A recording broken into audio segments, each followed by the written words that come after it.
Okay guys, untuk packaging je saya bagi 1/2. Oh belum Janganlah, bukan dia suruh pasal packaging. Oh, ni macam style-style orang Johor. Betul Yelah ke? betul. Sebab Betul ke? cita rasa orang lama. Cita rasa orang lama yang makan orang baru. Baru ni favorite Tika. Okey. Sedap babe. Aku rasa aku nak makan ni je. Tapi nak beritahu yang tu untuk 2 orang tu.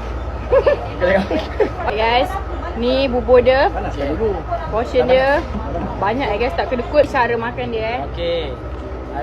Cantik. Bila dah bergaul. Okey. Bila Bila dah dah- bergaul. Dia orang Johor ke weh? Dia orang Johor, Patutlah. Ya. Okey. Sedap babe.